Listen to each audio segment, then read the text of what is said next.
In January 1945, the Red Army was wiping out German troops on the Eastern Front, while the American Army was on the Western Front.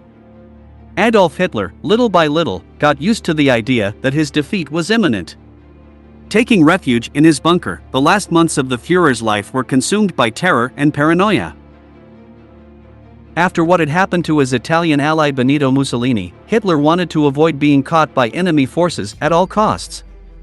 The corpse of the fascist leader had been terribly desecrated by the Italian people after his execution. The head of the Nazi Empire did not want, under any circumstances, to allow his enemies to violate his deceased body. However, Adolf Hitler did not try to escape from Berlin because such a mission was practically impossible. The Führer chose to marry his partner Eva Braun, with whom he would commit suicide hours later. The bodies of both were cremated to prevent the Soviets from getting their hands on them. Or at least, that's what official sources say. Today in military history we bring you a recapitulation of what were the last days in the life of Adolf Hitler, one of the most bloodthirsty figures in history. Are you ready? Let's begin. At the beginning of 1945, the general feeling, both for the Allies and for the Axis, was that the Second World War would come to an end. This conclusion to the conflict found Adolf Hitler completely unarmed in the face of the Allied forces, but the Nazi leader was willing to do whatever was necessary to avoid defeat. Faced with both the Soviet and American threats, the Führer ordered all Germans between the ages of 15 and 70 to take up arms to defend their homeland. His armament minister, Albert Speer, tried to convince him that this was not a good idea, since having every man in the nation as soldiers meant stopping all German industry. This also affected Hitler's arms policy, because railways, the manufacture of weapons, communications and logistical tasks that involved both food and supply were needed to continue the war. However, the Austrian ignored the advice of his minister. This would be just one example of his progressive isolation from his peers. On January 16, Hitler made the decision to lock himself in his Führer bunker, an installation that he had ordered to be built under the Chancellery building, as a safe place against possible attacks against his person. The bunker had more than 30 rooms, equipment, a sophisticated ventilation system, the perfect camouflage so as not to be discovered, and impenetrability ensured due to the concrete walls, which were, depending on the case, between 2 and 4 meters thick. Although the meetings with the high command were held in the Chancellery, over time the Nazi leader secluded himself more and more within this structure, a place where his paranoia would gradually grow, with the deterioration of his armed forces. During the last days of his life, he began to see betrayal everywhere, and his paranoid state became an increasing hindrance to his closest officers. This is how he came to accuse Heinrich Himmler of treason, for trying to negotiate a peace with the Allies, as well as Hermann Göring due to the growing suspicion that he was planning a coup. Both were dismissed from all their positions and imprisoned. In the compound, other of the officers who were still loyal to him saw how his delusions became more and more usual.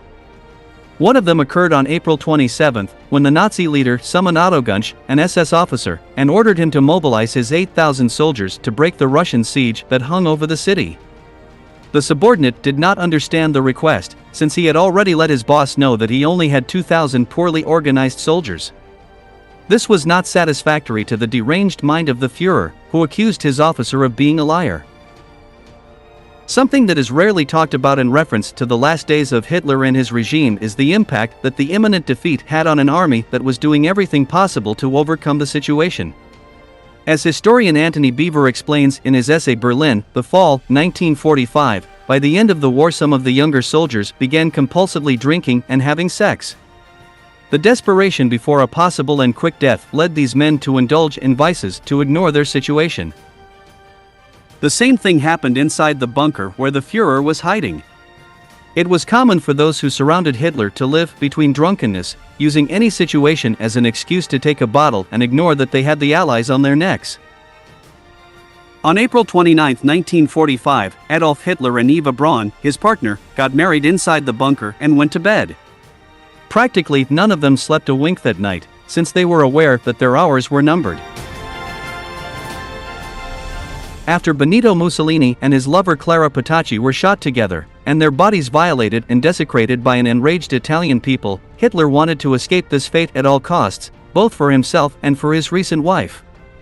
So both decided to die together, but not before giving specific instructions on what should be done with his body after his death.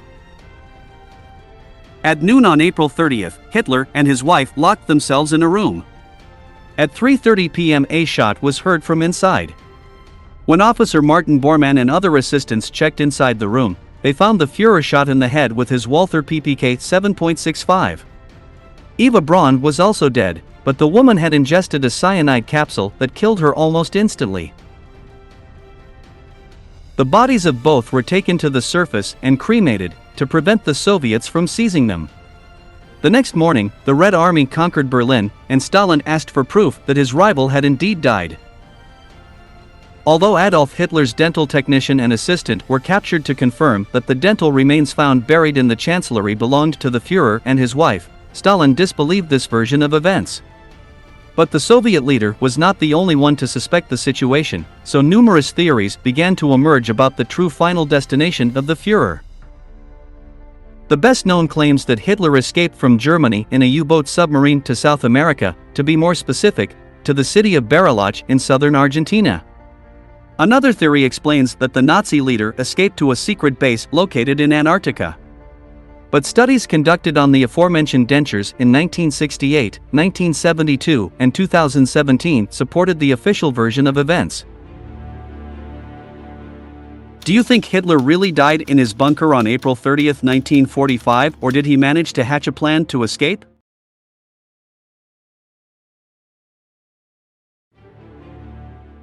Joseph Stalin is one of the most famous figures in human history.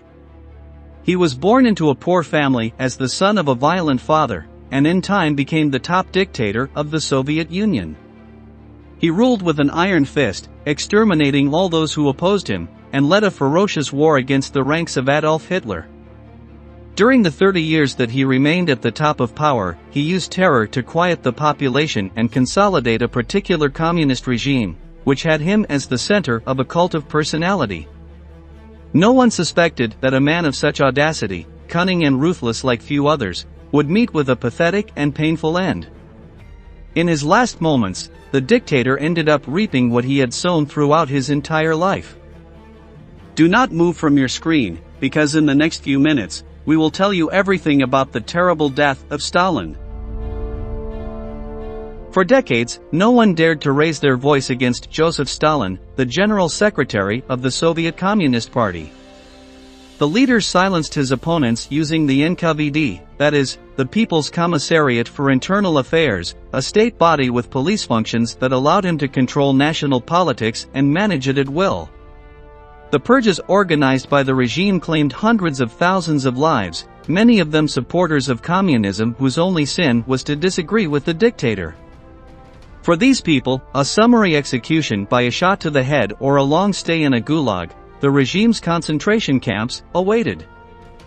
Despite his power and the image of greatness he tried to project, the truth is that he was still a human being with health problems.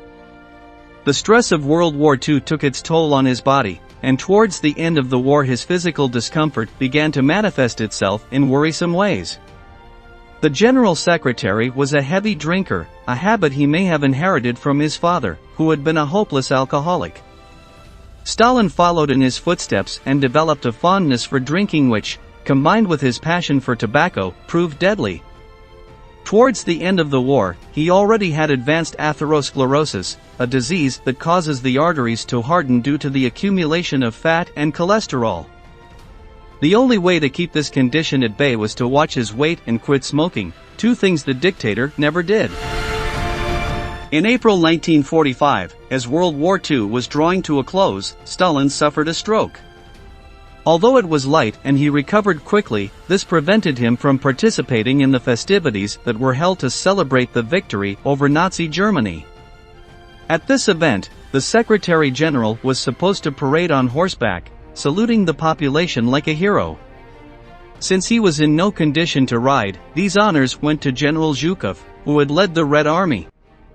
For his part, Stalin remained in Lenin's mausoleum, along with the other top brass of the Communist Party, watching the show and pretending that he was completely healthy. A few months later, in October 1945, his condition worsened when he suffered a heart attack.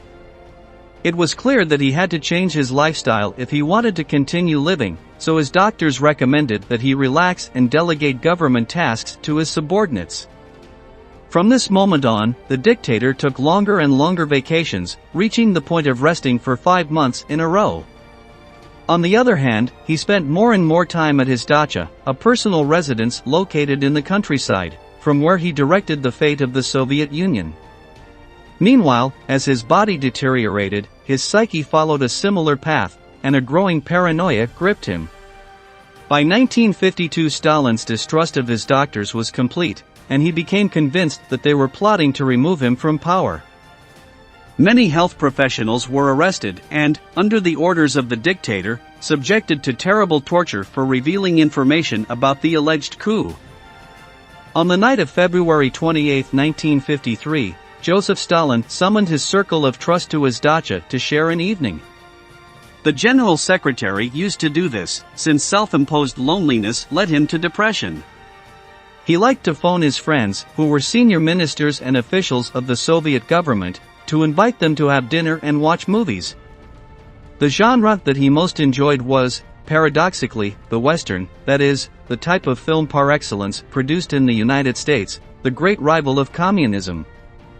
Among the diners that evening were Georgy Malenkov, the man everyone thought would be Stalin's successor, Lavrenti Beria, the head of the NKVD and the person responsible for the arrest and death of thousands of people, Nikolai Bulganin, vice president of the Council of Ministers, and Nikita Khrushchev, the leader of the Moscow City Communist Party.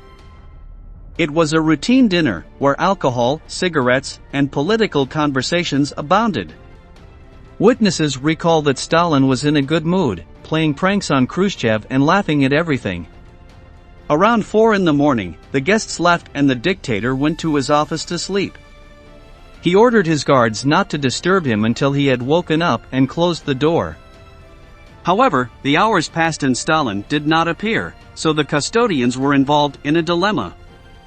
On one hand, they had to raise the alarm, but on the other, they didn't want to risk upsetting the communist leader and then being reprimanded or, worse, arrested and sent to a gulag. That is why no one said anything until, at 11 p.m. on the 1st of March, the housekeeper entered the office and found a chilling image. Joseph Stalin was lying on the floor, in a t-shirt and pajama pants, unconscious and covered in a pool of urine. Beria, Malenkov, Khrushchev and Bulganin were telephoned and arrived at the dacha around dawn on March 2nd. At first, nobody wanted to bring a doctor because of the distrust that the dictator had towards health professionals. After much debate, a trusted doctor examined the dictator and noted that his blood pressure was too high, causing him to have a stroke. They moved his body to the sofa in the dining room, where they covered him with a rug so he wouldn't be cold.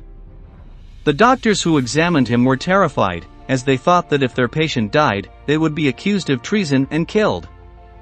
The chosen treatment was unusual, as it consisted of putting leeches on his face to drain blood and lower blood pressure. Stalin's sons were summoned to the dacha to see their father, who was half paralyzed and unresponsive. The eldest, the silly, was drunk, and began to shout that the dictator had been poisoned by his enemies. They had to remove him from the room so he wouldn't cause any more trouble. Although no one believed his words, the truth is that mistrust gripped the Secretary General's inner circle, and the men immediately began plotting to define who would take power after Stalin's death. At that point, everyone already considered him dead, and there were even those who suspected that Lavrenti Beria, the head of Soviet security, could have administered a toxic substance during the last meeting. However, this was never proven, and everything indicates that the Secretary General died due to his poor health and after a life of excesses and stress. According to other rumors, his trusted men delayed the arrival of a doctor as long as possible in order to make sure that the situation was irreversible. In any case, there is no way of knowing what would have happened if a doctor had seen him in time. On March 5, his condition worsened, he vomited blood and suffered a stomach hemorrhage. At 9:50 p.m. he passed away. The next day, the population was informed of the death of the supreme leader of the Soviet Union and a national mourning was declared. A fight broke out within the Communist Party that ended up crowning Nikita Khrushchev as the new general secretary of the party, while Lavrenti Beria was arrested, tried and executed with a shot to the head. This is how the story of Joseph Stalin, who was one of the most powerful men in the world, ended. We have reached the end of the video. Leave us your comment below and don't forget to subscribe to our channel to learn about many more military events that left their mark on history.